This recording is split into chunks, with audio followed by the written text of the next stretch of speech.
thank you for being here. Joining me today, I'm John Donnelly, Chief of the District of Columbia Fire and EMS Department, and I'm representing the Unified Command Team that is operating today. I'm joined today by Deputy Mayor Lindsay Appiah, Metropolitan Police Department Assistant Chief Jeff Carroll, Clint Osborne, the Homeland Security and Emergency Management Agency Director for the District of Columbia, the Military District Washington, the Metropolitan Washington Airports Authority, and both their fire and police chiefs, the United States Coast Guard, the Maryland State Police, the Virginia Department of Emergency Management, and the Virginia State Police. And I'd like to thank all of them for being here as well. We are here at Reagan National Airport with our Unified Command Team, and we will provide an update on where recovery efforts stand. We'll also give more information about the cadence of updates from Unified Command going forward. I'm joined today by Terry Liercke from the Metropolitan Washington Airports Authority and the other members of the Unified Command Team. As we continue to learn more about the victims, we are sharing our prayers and condolences with the families of the loved ones and those who were lost in this tragedy. And I want to thank again our response teams for their heroic efforts over the past 30 or so hours, including the team on this site, as well as the teams that are supporting the families. This is heartbreaking work. The National Transportation Safety Board is leading the investigation into what happened, and they will be providing updates later this afternoon. We will not be talking about the investigation in this conference.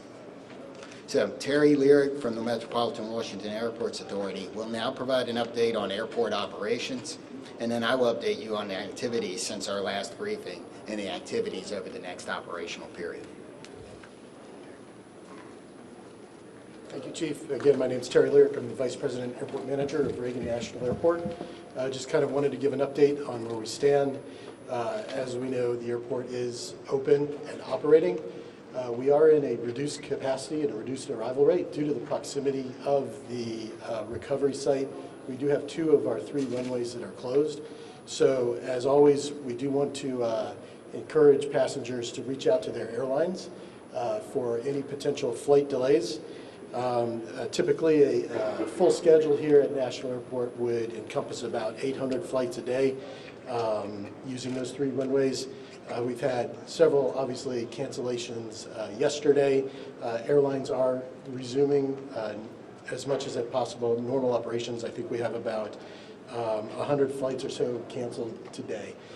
I do want to just recognize a lot of the airport teams who work behind the scenes, and we are here to support and coordinate with the ongoing recovery efforts, as well as working with NTSB in their investigation.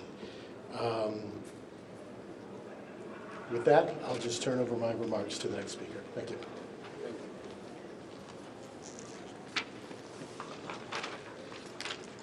So, overnight, our teams continued search operations and surface work, including side sonar scanning, shoreline searches, and aerial searches. Also, 2 Coast Guard cutters have arrived on station, and you may be able to see them out there on the water. Other efforts off-site included the NTSB, American and PAL Airlines, and district officials meeting with families at the Family Assistance Center and providing the support that they need to get through this horrible event. We've identified we have recovered 41 sets of remains, and 28 of those victims have been positively identified. And as of 6 a.m. this morning, next of kin notifications have been made to 18 families. Going forward with our recovery operations, search teams will continue to work the site. We'll do side sonar scanning, searching the shoreline, and aerial operations. Our dive teams are working in targeted areas, and additional Coast Guard assets will arrive this afternoon. The salvage crews have begun to arrive on the scene, and they're assessing the work that's going to be needed to recover the aircraft from the water. We expect those operations to begin no later than tomorrow afternoon. The teams are also working the shoreline down the river, as we do expect some debris to be dragged by the current. And if members of the public believe they have information or have discovered potential wreckage, we're asking you not to touch it and to call 911, and we will send somebody out to get it. Supporting the response team. This has been a tough response for a lot of our people. We've had over 300 responders operating at one time, and I think we've got about 500 people that have worked through the site. So the Unified Command has activated peer support for its first responders to make sure that everybody has somebody that can help us get through this. And the outpouring of support, people like the World Central Kitchens Relief Team and many of the local restaurants and restaurants here at the airport have supported the people working, making sure they have food so they don't have to stop. And I want to thank the rest of the community for their outpouring of support and the messages that they have given to the firefighters, police officers, military officials, and everybody else that's working. If you want to help, the Greater Washington Community Foundation has a relief fund. You can donate at the link above. We also, be careful, avoid your fundraising scams, only trust verified sources, and ways you can help is to amplify that message using trusted sources on social media. Exercise patience through the transition as this impacts the region. Things like the delays at the airport, people are going to need your grace.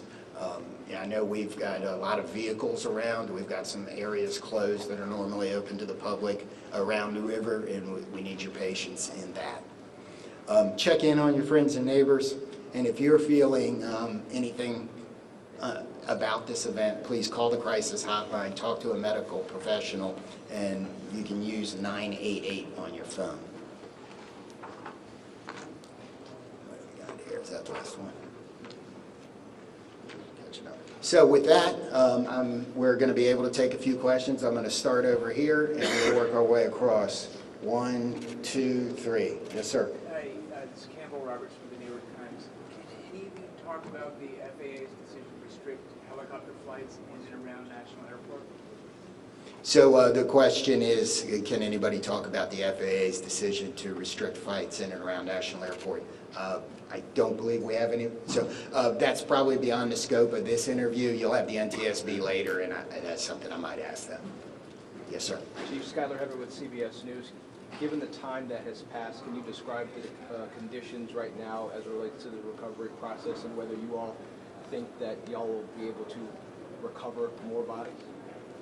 Okay, the question was, given the time that has passed and the conditions outside, do we believe we're going to be able to recover more bodies? And there's a lot of challenges with that. So I'm going to answer that one. I'm going to say that, yes, we expect to recover all of the bodies. We have that's why our teams are still working. We're going to have to work with the salvage company to do some of that work. Yes, sir. If I may ask a question on behalf of the Reagan National Airport. This is Alex Gabriello with News Nation. A lot of questions now circulating about the crowded airspace surrounding this airport. Also reports about other close calls, including 24 hours before the fatal accident. We've seen the FAA take the position of restricting the airspace, specifically Route 1 and 4 for choppers in this area. What is the airport's position about potentially toning down some of the air traffic around this airport, and should this have been done sooner, specifically the restrictions on the airspace for choppers on Route 1 and 4? Yeah, sure. The question was regarding air traffic, helicopter routes up and down the Potomac, right?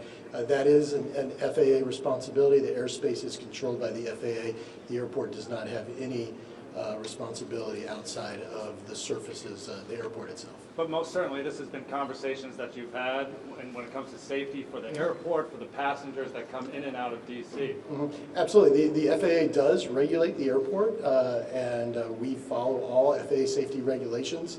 Again, all I can say is the FAA is responsible for the airspace.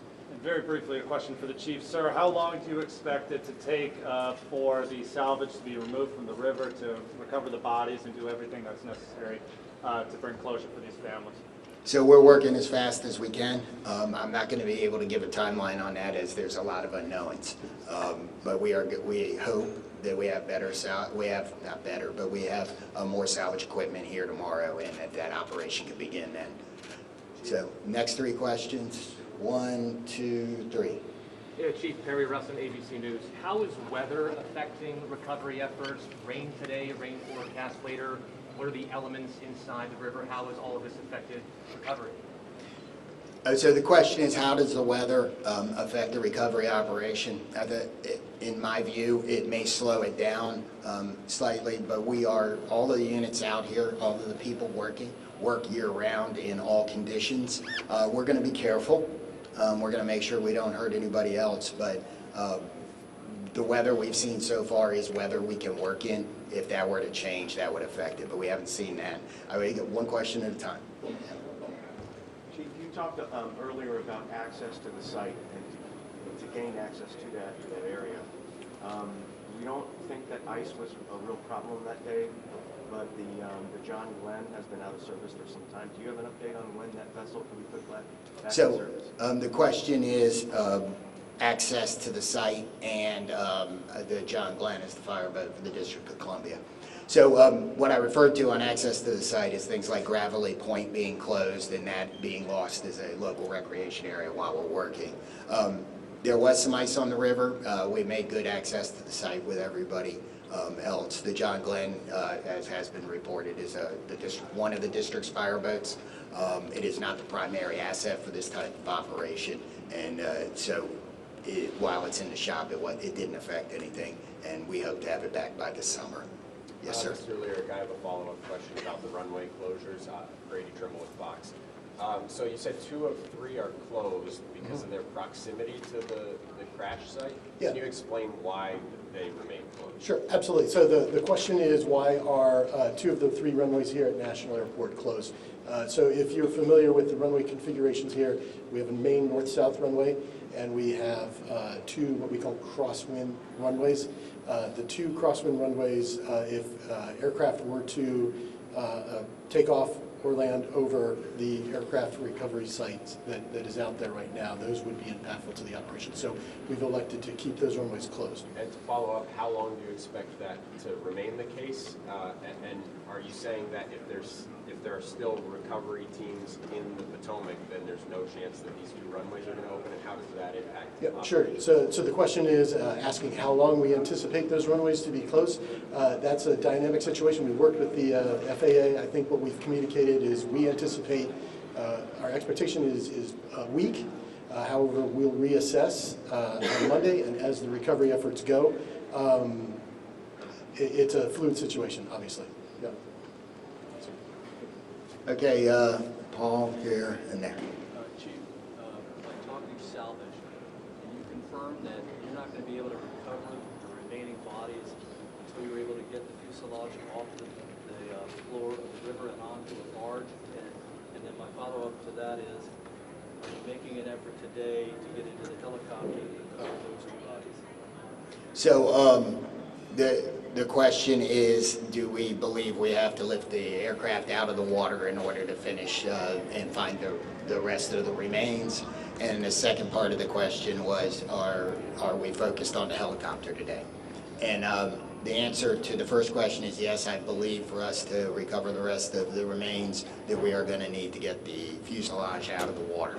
The second part of the question is yes, a lot of our operations, not all of them, but a lot of our operations today are focused on the helicopter.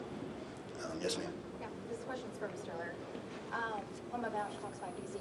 Can you confirm sufficient staffing moving forward in the tower? I don't know if that's in your scope or if that's... It's not. So the question was regarding staffing in the air traffic control tower. That's outside my scope of responsibility. Chief Donnelly, can you talk a little bit about the toll this has taken on your teams, and specifically how many people still remain? I know on day 1 there were upwards of 300 mutual aid. Who's still out there? So, you know, this is an incident where even if it doesn't affect you right now, it's probably going to affect you later. It'll be something that you think about. So in emergency services across the board, we have support teams. The National Capital Region, all of the departments do, so they've been activated. The International Association of Firefighters regional peer support team has been activated to help support. And the incident management team, as they rotate responders through the scene, are making sure that there are opportunities for them to get the assistance they need. I'm going to ask the Virginia State Police to talk about the peer support he's doing a little bit. I'm First Sergeant Blank with the State Police in Virginia. We are working with our partners. MWA is leading the support for the effort for peer support, but I'm here in support of that effort, and we have several regional partners that are contributing to that, including mental health professionals who are on site from ANOVA and from a nonprofit in the area that are providing support. The Virginia Law Enforcement Assistance Program is also planning to send support, and all of the most of the public safety agencies in the region are providing personnel to assist with that effort. Yes, ma'am. Marielle Harlan with DC News Now. I know that this is an unpleasant question for you, Chief, but we've been hearing reports from people that live along the river and potentially see the partial remains coming up on shore. People are seeing these. Is that anything you're hearing, or is that way keeping people away from some of these shore? So we're not keeping anybody away from the shoreline for any of those reasons. If we've closed off an area like Gravelly Point here, it's because we have emergency access vehicles coming in and out, and we need the access to the river. We have received some 911 calls about either debris or remains. I don't know that we've actually found any remains. We've certainly picked up debris from those 911 calls. So we're going to do 3 more and go 1, 2, and 3 in the back. Yes, sir. Thanks, Chief. Jonathan Kersley from Channel 9 Australia. This is a question for Terry. Terry, as Vice President and Manager of this airport, what concerns have you had specifically about the congested airspace, and have you ever raised those directly with the FAA? So again, the United States airspace is the safest in the world. Safety is one of our top priorities, and we continue to ensure that the airport is safe for operations. To follow up on that, it wasn't safe in this instance. There have been near misses here before. You would have been made aware of those as manager of this airport. Have you raised concerns with the FAA about the congested airspace around Washington's airport? Yeah, I can say again, we work with the FAA, we're regulated by the FAA, we comply with all FAA safety regulations. But that doesn't answer the question. Yes, sir. Chief, Dave Shepard, can you talk about how much debris has been removed to Hangar 7? At some point, will that operation be transitioned to a private company, the NTSB? Will hire or will you guys actually put all the debris in the hangar? So that's an investigation question appropriate for NTSB this afternoon. We'll take 2 more. Yes, sir. Tom Reswick, Channel 7. I had a question for Terry as well. As far as the airport took a position against adding extra long-distance flights out of here, and one of the concerns was there's just too much already going on. Do you maintain those concerns because they're supposed to start in the next few months? Are you concerned about safety as those extra flights start? Yeah, thanks, Tom. So the question was regarding the additional slots to DCA. As you know, the slots are federally controlled, federally mandated, and we have to follow federal regulations. Are you still concerned about it? I mean, the airport authority was concerned at the time. Yes. Again, we have to follow the federal regulations on the slot controls. Yeah. That's it. Hi, Jim Spellman, CGTN. Terry, one more question for you. You're talking about the FAA, Congress, federally mandated, et cetera. Where does the buck stop with this accident and ensuring that the next flight to take off from this runway is safe? So again, the question is really directed to the FAA and Congress, I believe. Yeah. One last question is right here. You have 41 victims recovered. Are you confident in the location of the others? Where are they? Are you confident that you know where they are? So I think we know where they are. We won't know until we're done. I mean, we're going to continue the search operation, but we've searched a large portion of this river, and we are right there. So, I didn't read. So the question, let me answer the question again, or let me restate the question, sorry. The question was, are we confident we know where the other remains are? And that it couples with the question about removing the aircraft. I believe that when we remove the aircraft, that will help us resolve this number. If it doesn't, we will continue the search. Okay. Claire, that's the process. You take the salvage, the fuselage out. You're going to put it on just reiterate that process, what that looks like. Removing it, putting it on a barge, is that right? So some of that isn't decided yet. We'll have to see what the salvage team is doing once they get all of their equipment here. So we may have more on that tomorrow, but so I don't know the exact process today. So thank you all for coming today. We hopefully we answered your questions. We are going to do this again tomorrow. I don't have the time yet, but we will push that out so we can provide the same type of update. Thank you. Thank you for watching. Make sure you subscribe to our YouTube channel and watch more videos from News Channel 20.